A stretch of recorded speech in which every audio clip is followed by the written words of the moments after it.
Welcome to FSI and to our celebration today. My name is Frank Fukuyama. I'm a senior fellow at the Freeman Spogli Institute. And since 2019, I've had the honor to be the director of the Ford Dorsey Masters in International Policy.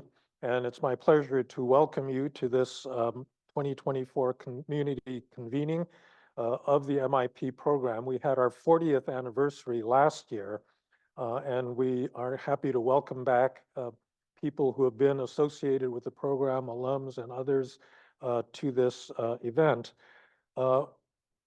Susan Ford Dorsey and her husband, unfortunately, are not able to join us, but we want to recognize the contribution they've made to our program, the support that they've given us over the years, and many students that benefited individually from that. So we are going to talk about artificial intelligence. That may be surprising that we should pick this topic at this particular moment because nobody else is talking about it, but we do have some real expertise here at Stanford. I think that anyone that has played around with ChatGPT for a few minutes realizes that this is really going to be a much bigger deal. In my humble opinion, not every technological innovation has had that status, like crypto, which I believe from the beginning was always a bit of a Ponzi scheme. But this thing, I think the developments in AI are the real thing, and they are going to be very transformative. And I think that we've got a series of panelists that can talk about what that transformation may look like and how societies are going to deal with it in their respective areas. So let me introduce the speakers for today.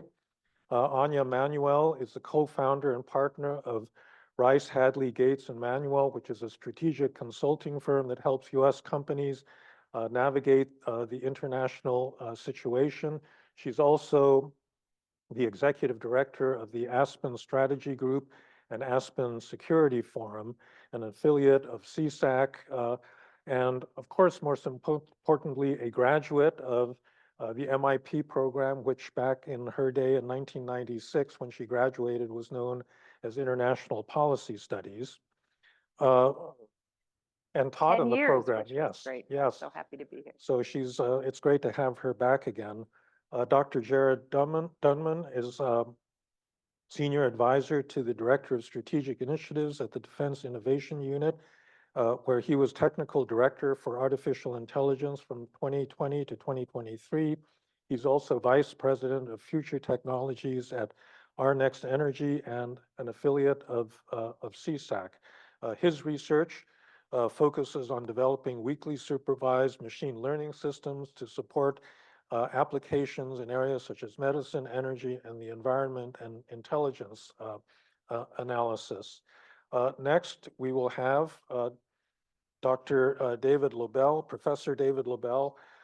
He's the Benjamin Page Professor at Stanford in the Department of Earth Sciences, Earth System Sciences, and Gloria and Richard Kushel, Director of the Center on Food Security and the Environment here at FSI, where he's also a senior fellow. He's also a senior fellow at the Woods Institute for the Environment and has worked on agriculture and food security, developing new techniques to measure progress in sustainable development goals and studying the impacts of climate-smart practices in agriculture. Last but not least is Nate Persily. He's the James B. McClatchy Professor of Law at the Stanford Law School with appointments in political science and communications as well, and a senior fellow at FSI. He's co-director of the Cyber Policy Center upstairs, the Stanford Program on Democracy and the Internet, and Social Science One, which was an attempt to make data coming from the platforms more available to academics who wanted to study it. Of course, he's had a prior career in electoral administration, where he's been special master in redistricting, and so he's deep into the weeds on questions of American democracy.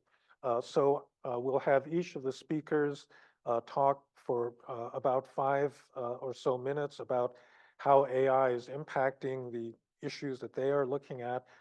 Then we'll have a discussion and open it up to comments and questions, including those that are following this online.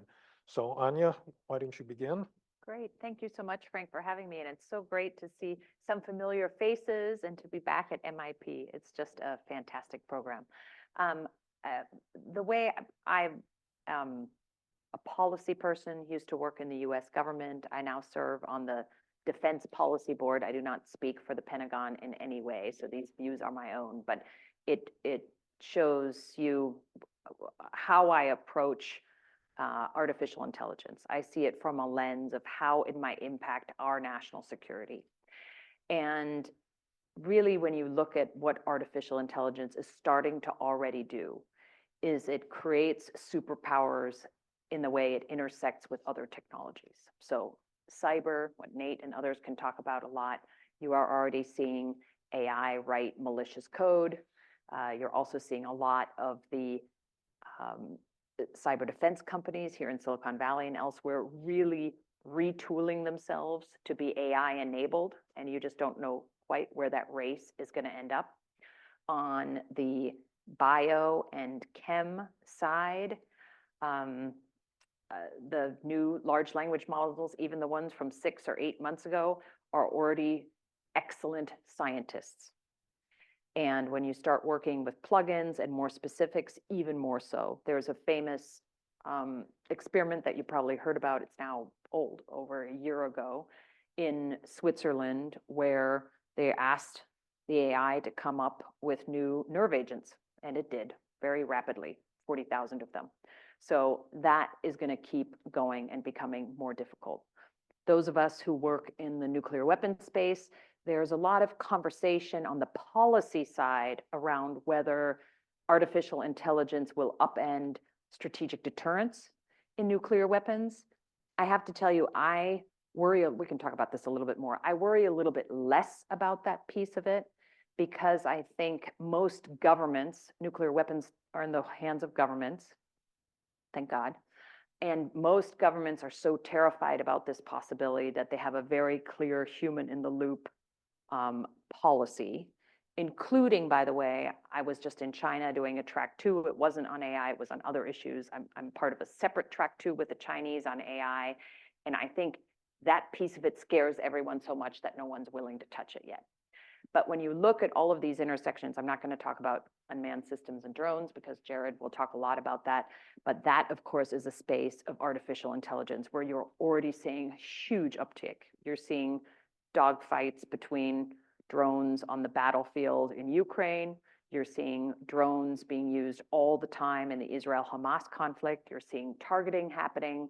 You have some experiments where the AI pilots of jets are probably going to be more effective and faster acting than the human ones. And so at some point, there's a huge, in the commercial weaponry, there is a huge incentive to escalate and to let the AI do more and more and more of the fighting.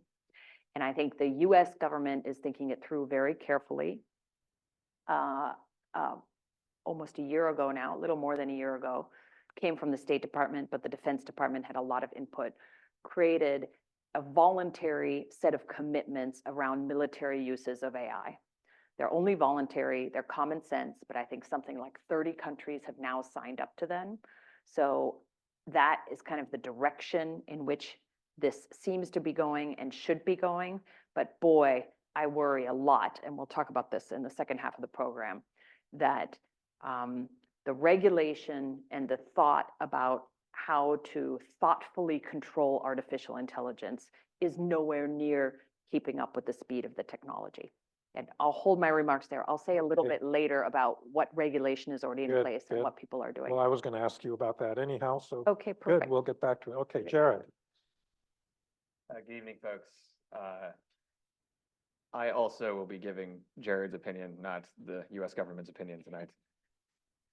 When I think about the effect of artificial intelligence on the world I live in, as someone who has spent years of my life building artificial intelligence systems, and then have now been around the Pentagon long enough to speak at least broken DoD, What I would tell you is that the shift over the last, say, half decade has very much been towards a world where the phrase great power competition is something that folks utter, and it's commonly, believed to be the case. And what I would say is more broadly, what you certainly see is an increasing level of holistic geopolitical competition. And from an AI perspective, I would argue, or the way that I would frame this, is that what this class of systems allow us to do is to perform a variety of tasks with unprecedented speed, unprecedented scale, and unprecedented levels of performance, depending on what you're doing. And those realities have implications. Now, to be clear, they mess up a lot too. But those realities have implications for several categories that I care about and think about in the context of geopolitical competition. One of those is basic science and engineering. So some of what Anya was talking about, the ability to accelerate everything from interpretation of experimental data to synthetic computational design to running advanced simulators for design. You also have just a pure increase, I would argue, in economic productivity. So everything from search to code generation to image classification, but also things like interpreting clinical trial data, or something that David may talk about, which is being able to look at the entire Earth every day and glean information from that's useful. And the last bucket, in addition to your science piece and your economic productivity piece, is the efficacy of military systems. And there are a variety of ways in which AI can enhance the efficacy of various systems that one would use in a security context, ranging from intelligence to kind of more efficient healthcare for the entirety of the services, to a lot of different things. But I would also tell you that within that with that security lens on, there's actually competition across the entirety of the technical AI stack, and I'll break that down. I'll give you a teaser of how I usually break that down. So I think about me as the user. I'm closest to the system. The part of the system that's closest to me is the user interface. So I interact with something, and then something happens under the hood. There's usually software running under that, and there's software running an application. So that's bucket two. There's, in an AI system, there's generally an algorithm powering that piece of software. That algorithm is usually trained on and operating on data. And lastly, that algorithm is crunching that data on a piece of hardware, like a chip. And if you look across that stack, those 5 buckets, there's user interfaces, and those things change here and there.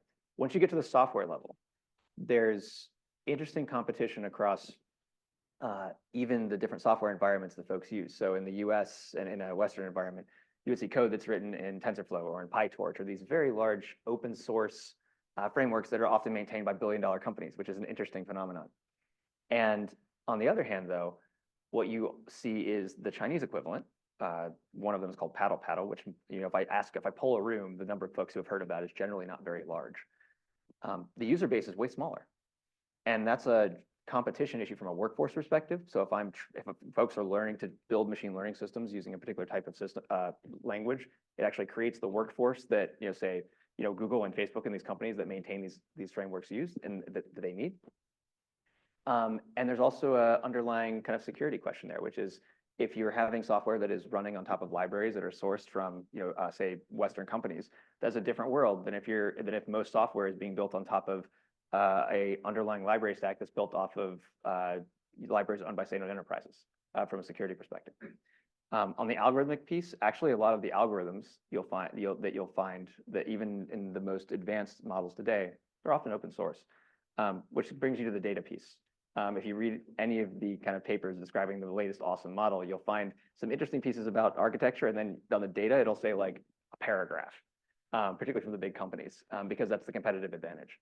And in a data piece, you end up seeing that countries are competing for access to data, illicitly and illicitly. And it is becoming a battlefield for kind of geopolitical competition. And then lastly, I don't really need to say much about the hardware piece, most likely, but there have been everything from export controls on particular classes of chips that allow you to build particular types of models, to attempts to restrict the movement of the lithography equipment used to make them, to massive amounts of money going in to indigenize chip production in a variety of countries around the world. And so what you see is, again, there's this lens of, how does AI affect the world that I live in? There's those three areas that it affects, that the functionality affects. But then when you kind of zero in on what does the tech stack look like, you actually see competition across every layer of that tech stack in a pretty interesting and different way. So happy to talk more about that later, but that's where I will turn it over to David. Yeah, David, please. Great. So Frank asked me to talk about implications for environment and sustainability. And with any technology, there's both positive and negative outcomes. And I would say fundamentally, my biggest concern would be around just the functioning of societies. Any environment issue is basically a collective action problem. You need like well-functioning societies with good governance and political institutions. And if that crumbles, I don't think we have much hope for but especially for environment. So I'll get that out of the way. And then there's also the bioterrorism piece, which is huge in the world of food, and you're seeing that there's always risks, but you're seeing potential for great acceleration of those risks. And then we were alluding before, I mean, just the energy consumption of some of these technologies is really a non-trivial factor right now in terms of trying to get emissions of greenhouse gases peaking and going down. This is working against that. There's probably many other risks and negative things, but let me just talk a little bit about what I'm excited about. And as a researcher, I guess I don't have to spend my days worrying about the negative risks if I choose not to, and I can choose to focus on the positives. So I think there are some really exciting things going on. First and foremost, I think in terms of accelerating the innovation that we really have always relied on for environmental progress. In the space of food, for example, you're seeing the combination of AI and synthetic biology and gene editing. And these are really starting to produce much faster production cycles of both agricultural products like crops and new breeds of animals, but also like novel foods. One of the examples that we recently talked about in class was this company called Nopco, which is using AI to design plant-based substitutes for animal products. And their AI algorithm told them that you could really make a very good substitute for milk if you use pineapple and cabbage and a couple of other ingredients. And sure enough, that was one of the successes. I'm sure that they probably had a lot of failures. Just don't try it in Florida. Yeah. Right. You don't want to be taking certain medications probably. Anyhow, there's many other examples in the space of just of thinking about new products very quickly that can displace some of the more polluting products that we use, whether it's in the food space or otherwise. The other area one of the other areas Jared alluded to is just our ability to track things around the world. And a lot of the environmental damage in the world is often illegal activity or activity that can't be traced very well. And so the supply chains really can't be sure where it's coming from. But you're seeing now, for example, with illegal fishing, there's very good ability with AI to understand which ships are actually illegally capturing, and you can trace that back to where they go.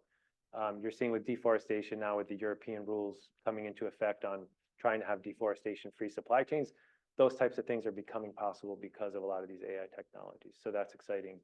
And then last, but certainly not least, I think is just the sort of autonomous management of production systems. A lot of the environmental costs, apart from the ones that are due to illegal activities, a lot of the environmental costs are just from inherent inefficiencies in the system. And a lot of that is just due to the difficulty of producing things at low cost for large scale consumption. A couple examples there would be, in the US, we have typically sprayed fields or put fertilizer on fields well before planting, but generally doing things at very sort of homogeneous sort of treatments.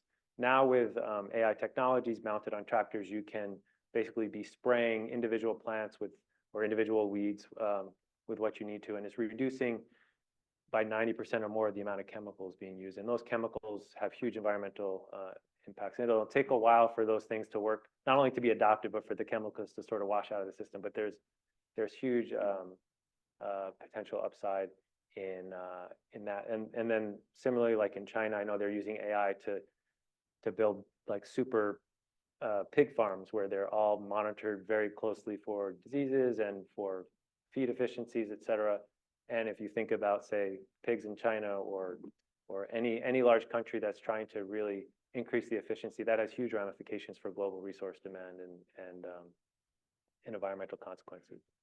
So I think there's clear, tangible progress being made with these technologies in the realm of the environment.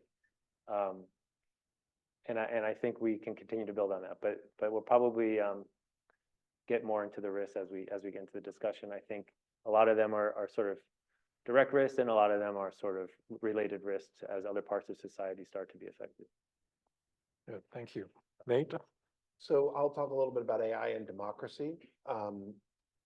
And let me start with like the meta comment here, which is AI amplifies the abilities of all good and bad actors in the system to achieve all the same goals they've always had, right? And so that's true if you are a foreign intelligence service that wants that previously had difficulty hiring English language speakers. Now you've got AI tools that'll help you, so you can, either whether through messaging or other tools, have an impact on another country. That's true if you're a challenger to an incumbent running for office, where previously you didn't have the ability to generate text or video or other kinds of things. It was much more difficult. I have a former student of mine who started a company, and and in some of my speeches, I put this up there. We've done AI jingles saying, vote for Nate or vote against Nate, right? And they're really good. They're compelling.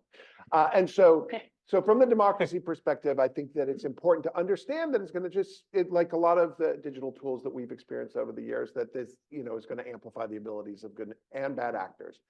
Second point, though, is to say that AI is not social media, okay? Which is to say, all right, it interacts with social media, but we are taking to AI, I think, a frame that we've developed and kind of a cognitive map that was developed with respect to Facebook in the 2016 election, which I think is a mistake. AI is so much more pervasive and significant than any given platform or given communication infrastructure. And so we need to be, I think, careful. Yes, it is true that there is an antitrust problem when it comes to AI. There is a privacy problem. There's a bias problem. There is obviously a disinformation problem. But they're characteristically different, I think, than the ones that we sort of brought to the fore when it came to social media. So if Kevin Roose of the New York Times is able to train ChatGPT to turn it into a kind of paranoid racist, that's a very different problem than if everyone's social media feed is they're getting fed that kind of content. One of the ways that AI is different than social media is the fact that there are open source tools. Now that is one of the drums that I keep trying to beat here at Stanford about why we need to think about this in a little bit of a different way, which is that it is not just a few companies that can be regulated on kind of closed systems. Now, the tools are in some ways very small d democratic in that they're going to be made available to all of us and are being made available to all of us. That's true, of course, with like Llama and Meta's open model. Say call them open sources, a bit of a misnomer. Models with open weights, as our friends at HAI would say. Mistral, the French government, right, produces its own open model. The UAE even has its open model called Falcon. And there are many others. In fact, on Hugging Face right now, if you go, you get, I've been told as of a few weeks ago, 60,000 versions of these open models at this point. Now, why is that significant? Again, why is it a little bit different than the way we thought about it in the kind of the world that was dominated by Google and Facebook? Is that now these tools are available to all of us. This train is leaving the station here. And so whether there are really good benefits to that, both from an antitrust perspective as well as a digital divide kind of perspective, that other, while the compute capacity is still concentrated in the West and China, that then, there is the possibility that some of the benefits of AI could be realized more globally. But there's also, from the risk standpoint, there are, I think, really significant risks. And I'll just end with one example of what I think the chief risk has been in the year and a half since OpenAI released ChatGPT, which is that because of the open source tools, we've seen an explosion of child pornography on the internet. Now, this is an example to prove a point, not like that's the way we should think about AI as a child pornography generation tool. But the point is, is that because it's not the same kind of regulated industry phenomenon that we see in other tech incarnations, that it has essentially empowered the world to create content, and some of that content would be something like what we're seeing with child pornography. And there are knock-on effects, which this has totally destabilized the enforcement architecture that we've developed in the kind of legacy world to deal with that problem. So that is a kind of window into what the future holds, which is that the democratization of AI will lead to fundamental challenges to establish kind of legacy infrastructure for governance of, propagation of content or any other kind of thing that, well, it's not just related to content, but all kinds of structures that may have been in place when people didn't have those extraordinary abilities that AI is going to provide them. Okay, thanks very much. So maybe to start off the conversation, what you just said, Nate, actually, I find a little surprising. Fei-Fei Li, one of the co-directors of HAI, wrote an article in The Atlantic a couple of months ago, saying basically that her lab at Stanford University could not remotely afford the kind of cutting edge machines that are used for the building the large language models. And, training sets, I mean, there's a lot of things that really do reward scale. The fact that this is open source and other people can make use of these capabilities doesn't necessarily belie the fact that there really are economies of scale in this whole system. And so anyone that wants to comment on this is something obviously that people are worried about in US, China, whether, these two countries are going to dominate, the AI race and the AI world, and disadvantage everybody that doesn't have, the ability to get either the hardware or the data on that scale. But any of you, Look, can I just say one thing, just to be clear? I'm not saying that all of us are going to be able to build our own LLMs, right? But the point is that the LLMs that are being built and are provided open source are going to give us capabilities that we don't have presently. Do you want to jump in? Sure, Tag team. sure. I can throw a couple of point. thoughts here. One is that there is a distinct difference in the style of hardware that you need, the magnitude of hardware you need for training versus inference, which is just running the model. And so, yes, from the standpoint of if I were to say, where is the capacity to train the biggest models today concentrated, it's certainly in the hands of, some number of companies and some number of nation states. I think that's a true statement. Now, what you also see, though, is over time, this is the way that these things tend to work is that humans hit limits and they engineer around them. And so right now, the way that we're building these models is often we are scaling up something that scales up pretty well. Now, the minute that you start seeing regulations going in or that you start hitting technical barriers, folks are actually they're pretty good at engineering, and they'll find ways to accomplish a similar functionality with maybe a slightly different chip, maybe a slightly different model architecture, maybe instead of having to train something from scratch every time, starting from one of the open source models and just refining it a little bit. So what I would say is there's a big difference between being able to train something from scratch and then being able to, say, modify it slightly for your own use. And I think that is a much more distributed capability. Over time, though, but this is exactly also though why Fei-Fei was arguing for kind of the National AI Research Resource in the US, because if you don't have folks outside of industry who are able to access that scale of compute, then yes, your kind of ability to then continue to innovate, will almost by definition go down. And so this is that hardware access issue is an important one. But I also think that there's a really important aspect of this kind of closed source, open source thing that I would point out to folks is there's an absolute gap and there's a relative gap. And no matter what the relative gap is, and if you argue it's always there, so maybe you have some set of actors that has models that are slightly better than the open source, folks seem to really like continuing to release stuff in the open source. And if you think about it from an absolute perspective, the things I can do today using open source models versus 2 years ago are bonkers in terms of how different they are.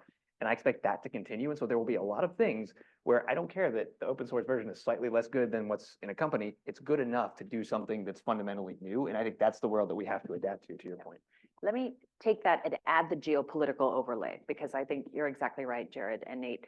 So yes, the best and most sophisticated foundation models are in the United States. And they require the most advanced chips, the NVIDIA chips, the AMD chips. And yes, the US is export controlling those, meaning that the Chinese are, depending on who you ask, 6 to 9 to 12 months behind with their biggest large language models. But almost everything we've talked about here, maybe not, I don't know about the Earth systems models, but everything I've talked about in the national security space, you don't need the most advanced foundation model. So actually, you can't export control your way out of the concern that anybody who has access to Llama, which is anybody because it's open source, or the other open source models, or the 10 Chinese large language models that are maybe just a little bit behind ours, anything dangerous and most of the positive things and most of the dangerous things we're talking about here can be done now. So that means, you know, when we talk to the US government about this stuff, they're still very much in a control mindset because it's what governments are naturally better at. But I think in the end, we're going to have to adopt a negotiation and almost like an arms control approach to the national security side of this. Okay, well, David, do you want to add to this? Well, I agree with everything. I think a year and a half ago, or maybe a year ago, I think we were thinking, for example, universities couldn't possibly sort of stay up to speed with the industry because they're just so far.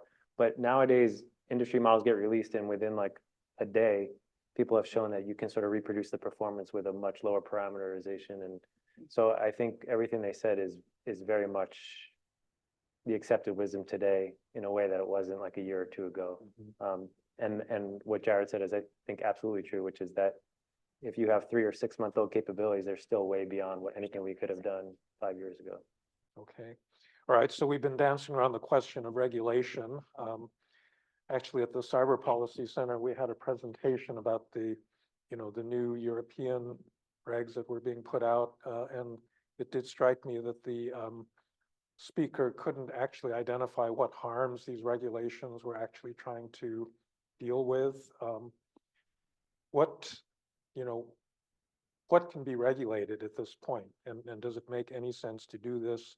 Is it going to do more harm than good by simply deterring innovation, or do we need to set the groundwork for, you know, a different kind of regulatory system in light of this? I think that last point is key, is that we can all kind of throw words onto the page as to how like we might regulate AI, but the technology is moving so quickly. And frankly, the resources of states are so limited in this that it is very difficult right now, I think, to predict what kind of regulatory apparatus you're going to need going forward.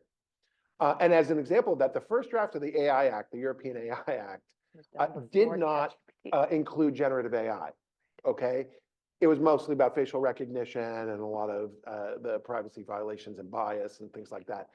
Then ChatGPT blows up, and of course, they've got to go back to square one. And so now the European AI Act has kind of two kind of interesting features. It sort of looks at sectors and applications of AI, in particular settings like criminal justice, employment, education, as well as sort of loose regulations and disclosure obligations for the general purpose AI models, the ones that we're familiar with once they reach a certain level of power.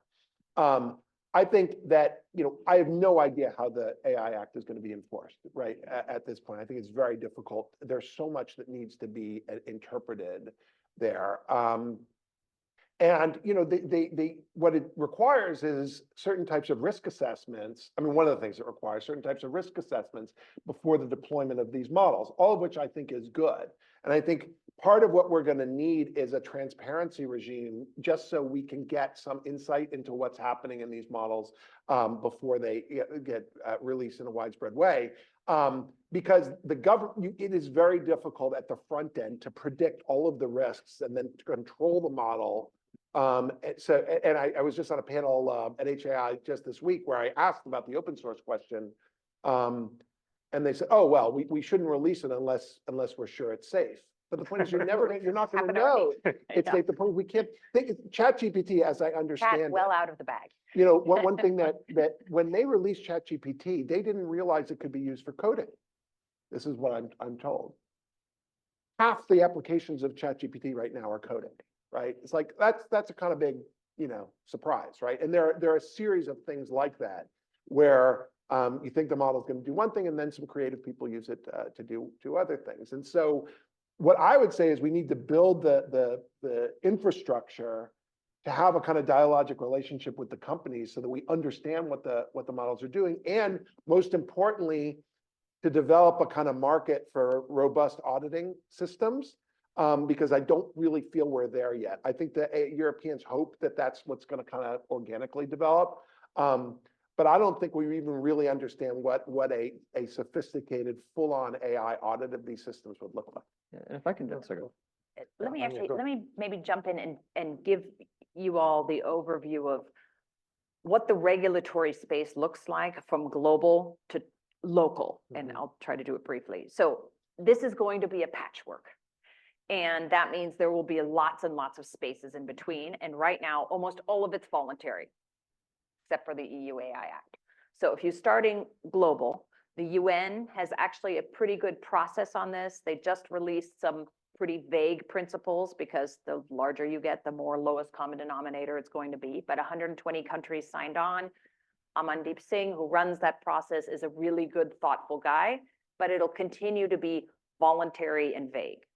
The G7 has released principles, again, voluntary and vague. Then you get to the EU AI Act, probably the most specific and the only thing with regulatory teeth that Nate just described. It actually goes into effect, I think, next month. So we'll see how that goes. Only Part of it. That's part of like it. the frontier stuff doesn't for a doesn't, while, right? Exactly. Then you have, I think, what has been the most innovative thing in all of this, which is the UK got out in front and they had a big conference last year, the Bletchley Declaration, and they created an AI Safety Institute that's actually up and running. And as of last week, I think has tested 5 of the models and has come out with, hey, here are the harms. Again, the models, the companies give their models to the AI Safety Institute for testing voluntarily. Okay, but it's okay. It's better than nothing. I think they're going to open up something here. The US government has just started down this path. So under the Commerce Department, they've opened a very small office run by this very smart woman who has no funding and like no team. And so we're a little bit far behind. And now you get all the way to US regulation, where Chuck Schumer had this kind of listening session with the companies. They're starting to put pen to paper a little bit on some what might be legislation, but I have a feeling we're going to run out of time because in a month you're going to be pure election, and so nothing really is coming out of that process yet. Then I will just tell you all the way to the local. I mean, here you all are a part of these conversations. Many of you probably are. People are thinking creatively about this problem. And no solution has emerged yet, but I did hear one this week that some people are just working on pro bono that would essentially create a separate AI model that ingests the relevant rules and regulations. Like, let's say you're doing something in the bio space, it does everything around bio. And it becomes a supervisory model that intersects with the model you're trying to use. You could scale that up to all the laws and regulations in the United States, globally. It's the kind of the most creative idea I've heard on this. It's in its infancy. And I think the takeaway for all of you from what Nate said and what I'm saying is patchwork and mostly voluntary. Okay. Yeah. Oh, yeah, if I can jump in really quickly on 2 points. One is one that I will say is a challenge, and the other one is maybe a bit of a hopeful note on this. The challenge, I would argue, in almost all of these cases, whether it's regulation or if it's an arms control, is verification. That is the challenge here. In arms control, particularly in a nuclear context, I have verification regime. I can detect radiation. I can do if you want to tell me, hey, I'm only running this model version, whatever, on this piece of compute over here that I don't have access to. I mean, have fun doing that at scale. If they have the resources of a nation state that are not that big, that's hard. So thing one, that's an area that no matter if it's the political declaration, whether it's kind of voluntary commitments, whether it's proposed treaties, all of it runs into this verification problem. And if I were working on kind of AI and security things right now, that is a place that I would spend a lot of my time is thinking about verification. So that's thing one. Thing two is what the regulatory challenge that was just described sounds a lot like this in the abstract. It sounds like there's a technology we actually don't understand how it works all the time.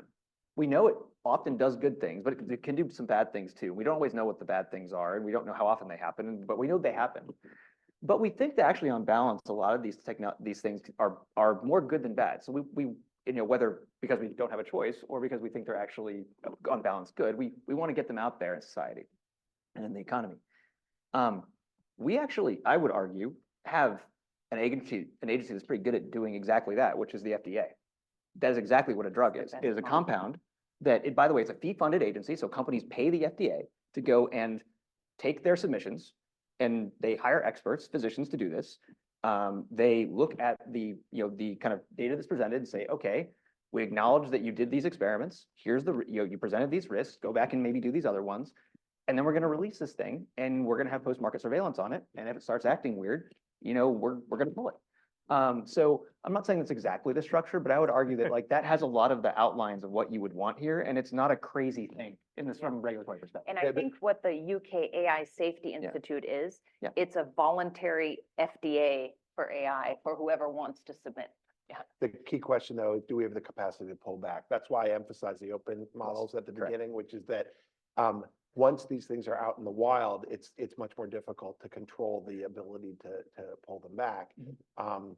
And that, by the way, is the story with Stability and the child pornography explosion, which is that Stability had some stuff that was barriers that were in the model to prevent the development of child pornography, but because it's an open model, then you got unstable diffusion, which was then fine-tuned in order to create this, and we will never live in a world where that's not possible.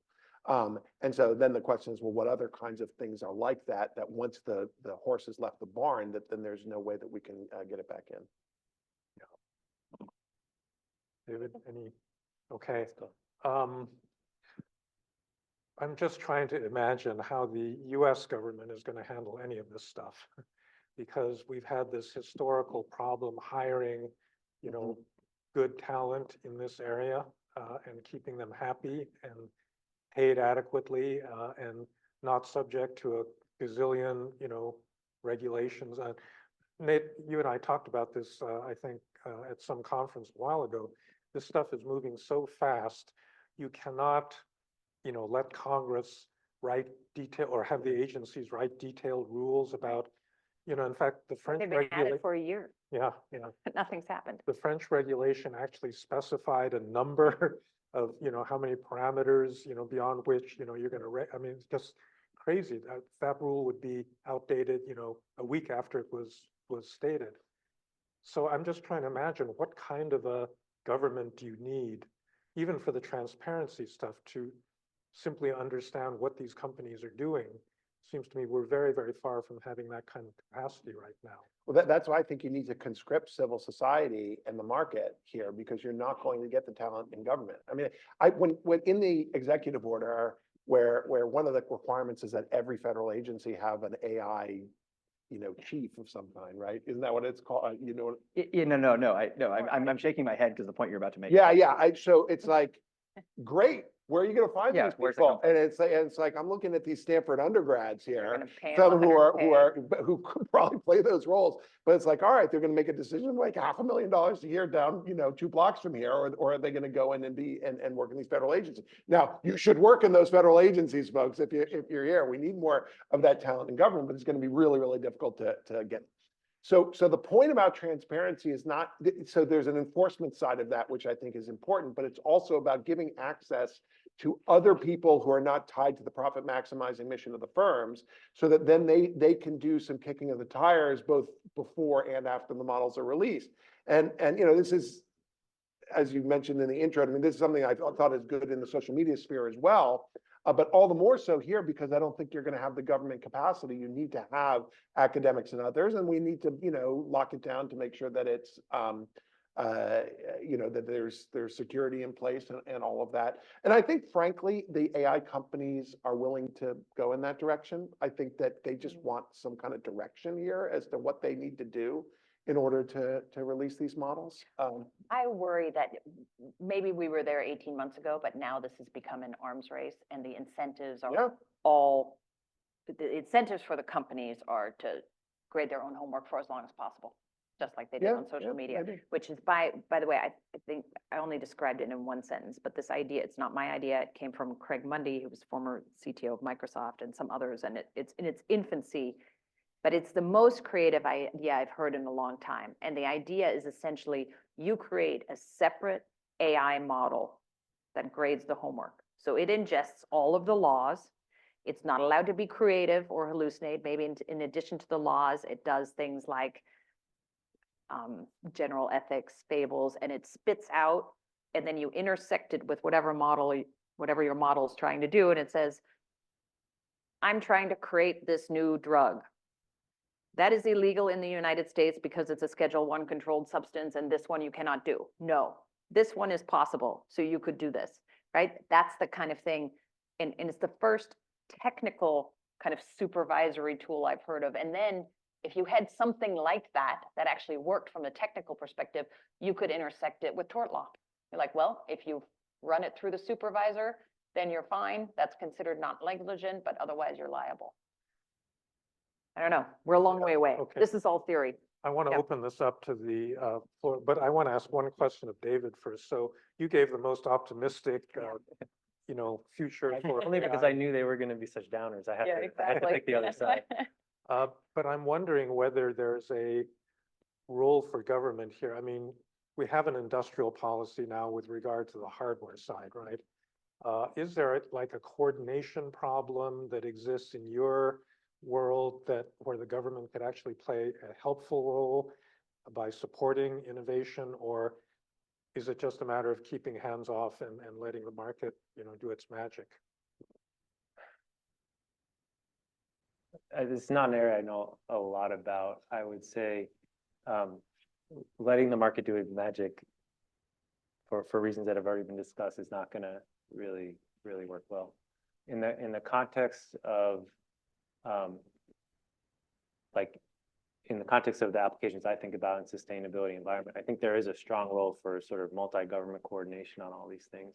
And you're already seeing that with, for example, tariffs around carbon and supply chains, et cetera. Mhm. So, I think very much like Anya was saying, I think the idea of using these tools as sort of a supervisor of the models could also be applied in this context of using these tools to help coordination and help monitor what's going on. I mean, in many ways, these companies seem to be using models to train their own models, right? Like, Mhm. and I think it's a similar experience there. So I don't have a great answer for you, but I think there's probably some role for that. Okay. All right, well, why don't we open up for questions, comments in the audience? Yeah, right there.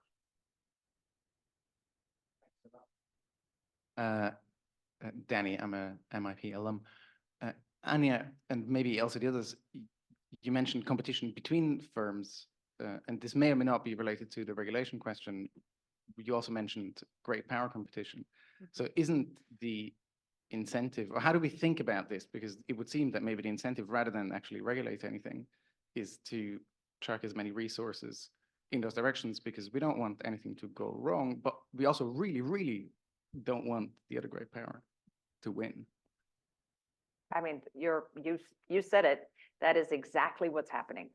And I think that's why the all-out rush for the most effective large language models is on.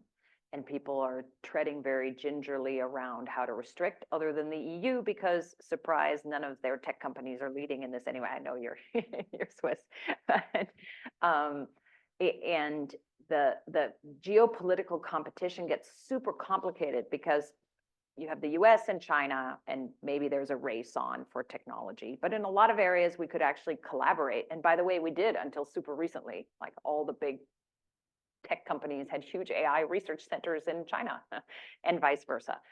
Then you look at kind of the middle powers that aren't clearly aligned with either the US, Europe on one side or China on the other. And here, just wrote an article about this. You look at the Middle East. And the Saudis and the UAE really want to play a role in AI. They're throwing huge subsidies at this, both the technology, but also trying to do the data centers, low cost electricity, everything that you were talking about, kind of the fifth part of your stack, the electricity, the chips, the data centers, the rails on which this is all going to be run. And they're saying, come train your models here.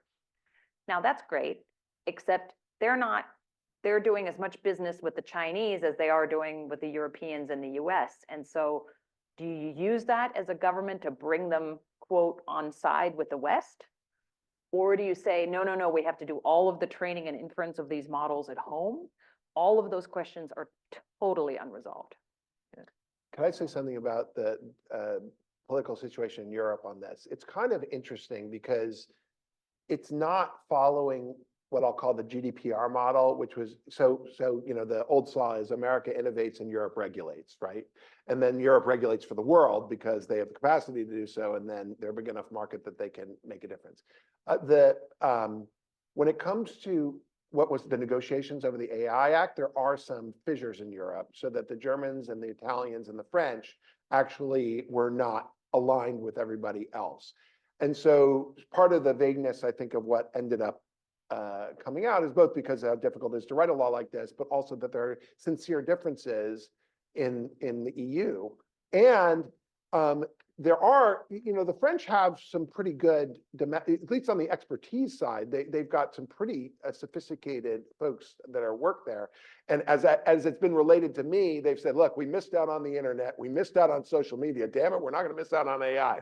But And Macron literally said that. yeah, Yes, yeah, he and did. so it's Yes, we shall see, right? It's still the case that our companies are the ones that are leading here, but I think the hope is with public, like with Mistral, the kind of public infrastructure that they're building, that then maybe they could be major players in it. But we'll again, I have no idea how the AI Act is going to be implemented, and there's a lot of delegated acts that have to be to come out. We're producing in the Cyber Policy Center just a document that summarizes all of the AI regulation options that are out there that people have proposed, as well as the EU AI Act. It's written by Florence Giselle, who is the digital governance chair at Sciences Po.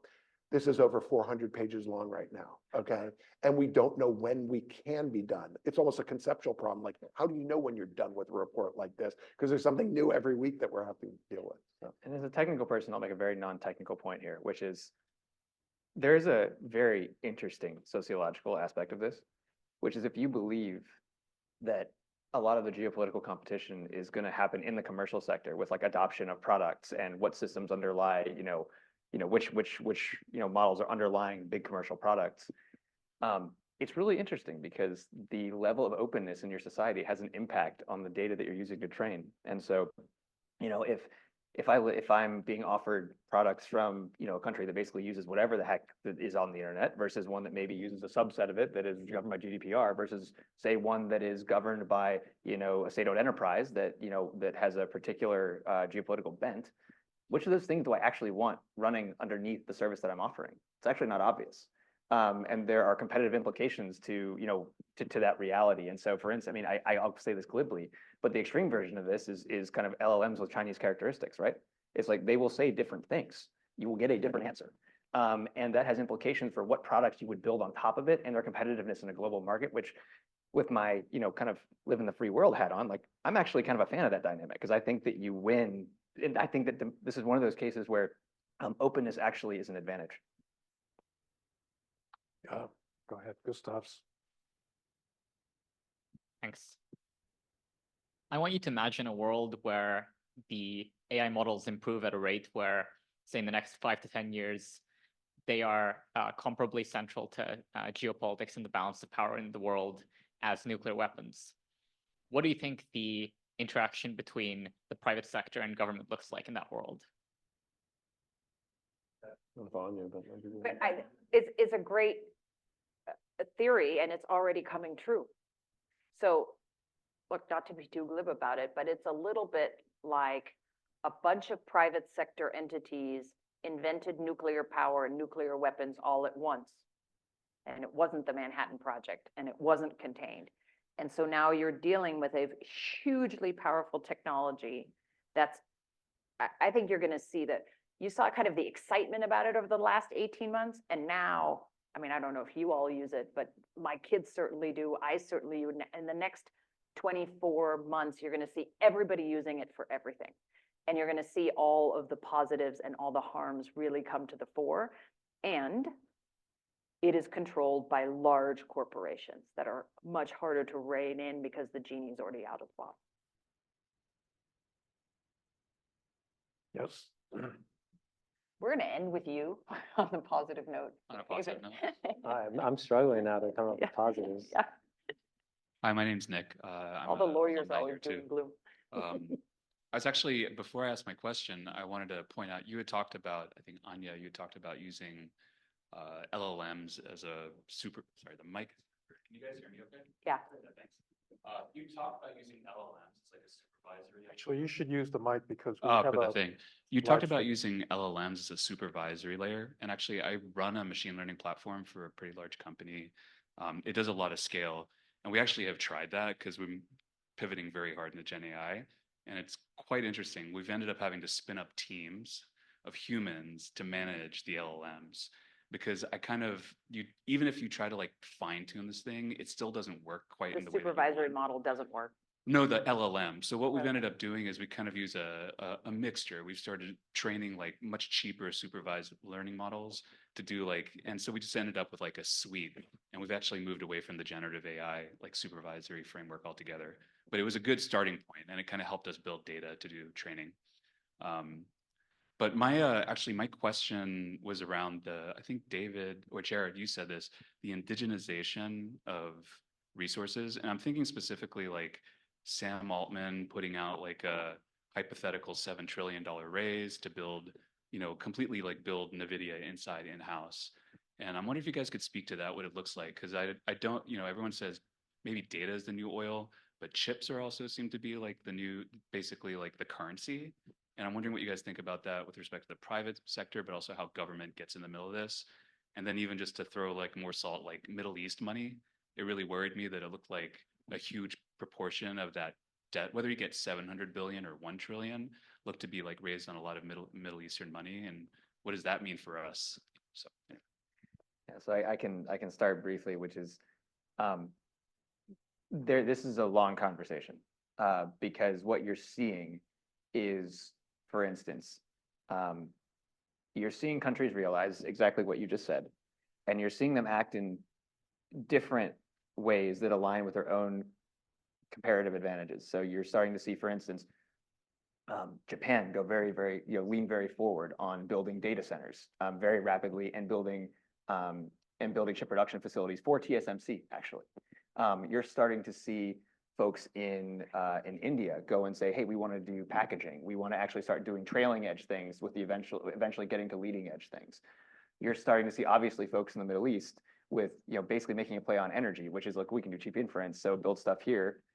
This is great, and we're happy to take U.S. technology. We're happy to take technology from other places, and so I think you see it, and then you even start to see folks like Southeast Asia, even Australia, starting to realize, like upstream, that actually means that there's some critical mineral supply chains that are also important to these production pieces, and you've got to get those from somewhere. And those supply chains may actually not be as global as they've always been. So there's kind of opportunities for more folks. So what you're starting to see is pretty much around the world, folks playing to their comparative advantage, whether it's data, whether it's minerals, whether it's efficient production capacity, for instance. So if you compare the rate at which the TSMC factory in Japan is being built with the one in Arizona, it's a very interesting case study, and like one being more rapid than the other.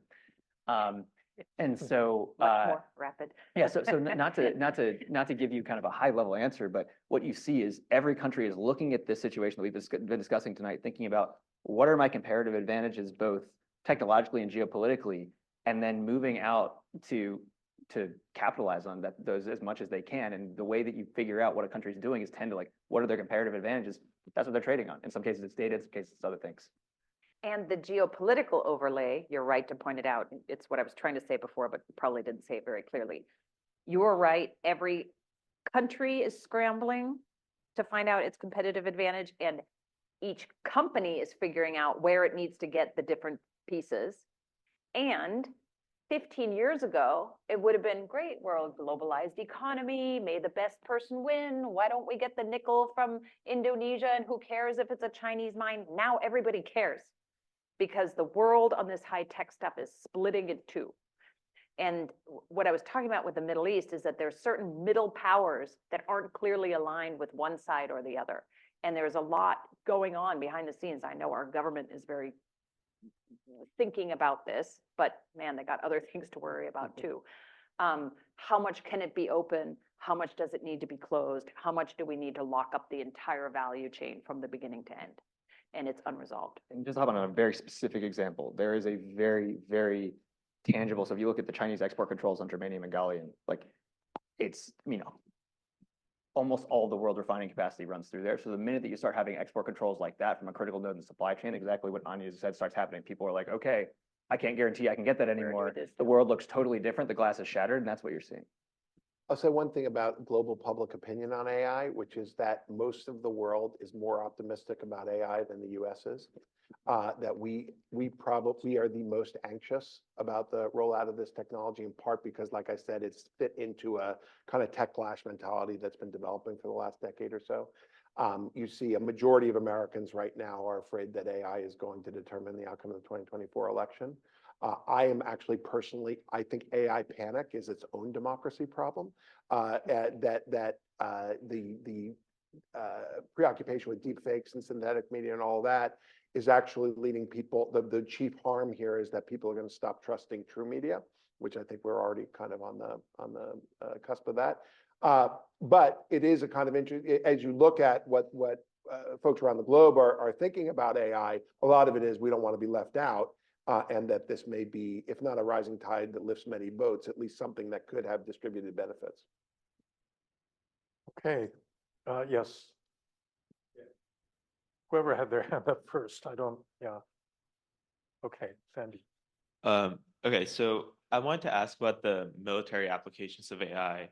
And before I ask my question, there were two little pieces of context I wanted to give, which was that in 2020, the DoD issued their AI ethics. And of the 5, number 1 was responsibility, that DoD personnel were responsible for the deployment and the use of AI and autonomous weapons.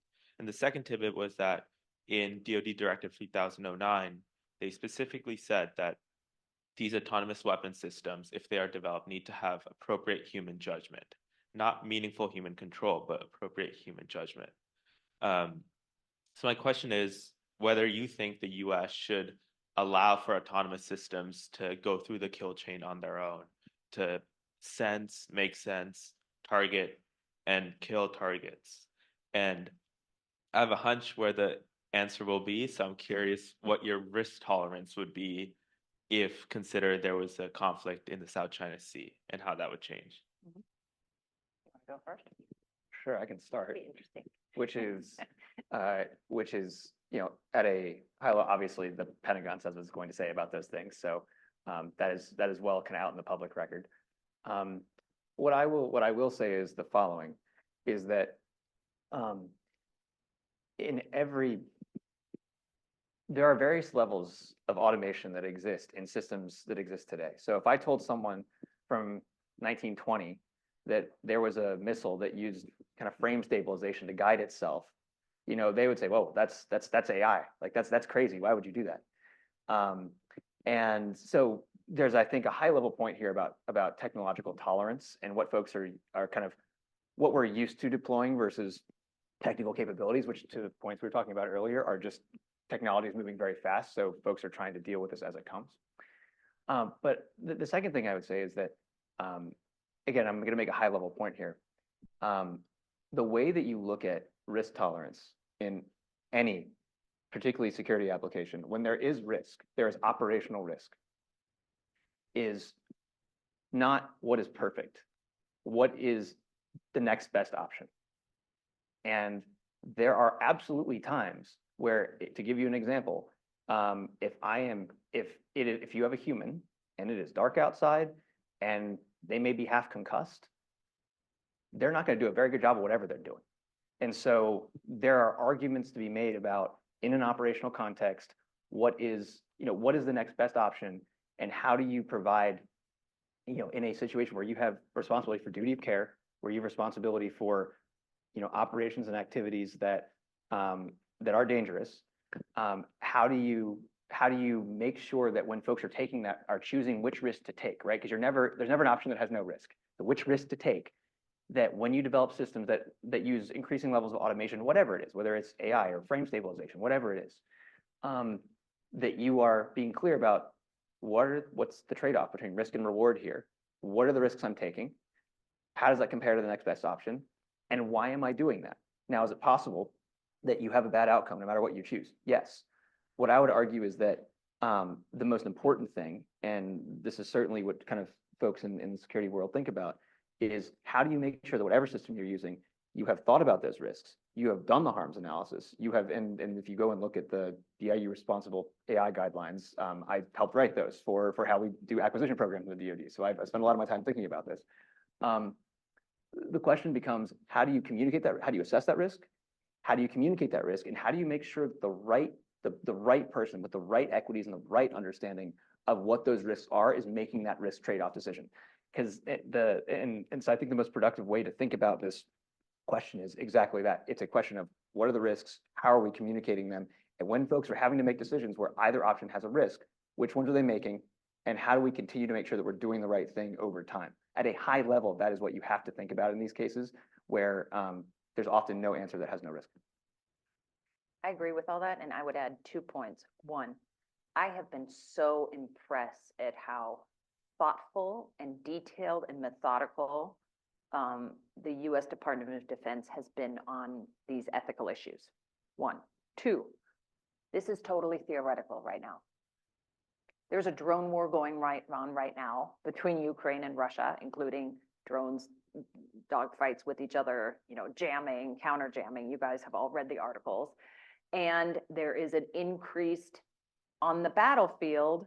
The incentives are always to allow more automation because it's faster and more effective and it gives you an advantage. So it's one thing to have these really, really good, really important guidelines. And then when you're in the heat of war, and let's say a US aircraft carrier is suddenly sunk by a bunch of unmanned vehicles, sea and air, does it look totally different? So we are really in the beginning phases of all this. And I'm glad, sounds like you're writing about it and thinking about it. You seem to know a lot about this. That's great. We look forward to reading your stuff. The country needs you. Thanks. Okay, we're near the end of our time. Was there one more question? Okay. Yes. Thank you, everybody. Sandeep, class of 2025, MIP Cyber. So I used to be an investigator at Meta, focused on elections. I worked on the 2020 election. Question comes up as you're all talking is, we keep looking at this from the perspective of the suppliers, the actors developing AI, looking at it as an arms control and export control issue and a national security issue. But a question I wonder is, the people most susceptible to the harms of AI, when we talk about misinformation, disinformation, even child safety, are people consuming the products of AI generated content. Why do we never talk about this as an issue of development and poverty? And why, when we look at the US, we have 1.7 trillion in educational debt. We have multiple laws in multiple states undermining college students and education, and actually disincentivizing a younger generation from pursuing higher education. An educated populace is least susceptible to disinformation, misinformation, because of pre-bunking and just critical thinking taught. When we talk about these tools and this technology being developed as a risk to national security, why don't we also consider a lack of education or a susceptible population as a national security risk, and make that a priority for being prepared, both in developing a new generation of people to lead these AI safety offices and AI institutes, but also as people more vaccinated, I guess, against some of the harms that AI could develop. Thank you. Well, so there's a lot of thinking about resilience, here, and this is not unique to the AI context. I personally think that we are overcorrecting on the information ecosystem issues with AI. I think that we are focusing on them because we've been thinking about them a lot in the tech space for the last 8 years, and that there are all these other issues that AI is, as Reid Hoffman says, a steam engine for the mind, right? Which is that it's going to allow you to do all kinds of things, and that we shouldn't kind of cage ourselves into the modalities of the past and focus on them. That's not to say there isn't going to be a truckload, millions of examples of shallow fakes, deep fakes, synthetic imagery. In fact, if you go on Twitch right now, you can watch a live debate, 24-hour-a-day debate between avatars of Donald Trump and Joe Biden. Has anyone here done that? Well, if you're in my class, you've done this, right? It's something to behold. Now, it's kind of not safe for work because trolls are sort of throwing in all these obscene questions into it, but check it out and you'll see. And so the point is not on the production side. We're going to see all of that. And when I was just giving some talks in Asia, I had my AR avatar give some of the speech in Chinese, and then also because I was in Singapore in Tamil and in Malay, it's like, look what we can do, right? And so there's going to be lots of those things. But who am I as a professor to say, no, let's not invest in education? I think it's important, of course, we need more on that. AI literacy, people need to understand this. That's going to be challenging for a lot of reasons, because it's not like there's a huge core of secondary school teachers who are experts on AI right now, except insofar as they're trying to prevent plagiarism in the classrooms. And so this is a real challenge.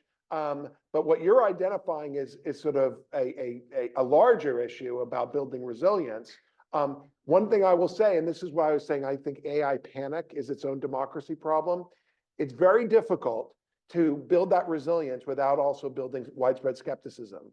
And so if I tell you, be careful, here are all the tools I'm going to give you to be careful what's out there, be careful what you see. A lot of it's going to be fake, right? The truth is, even in the worst case scenario, a tiny share of what we experience online is going to be synthetically generated. But the doubt that is created by that tiny share then is going to bleed over onto the 99.9% that's true.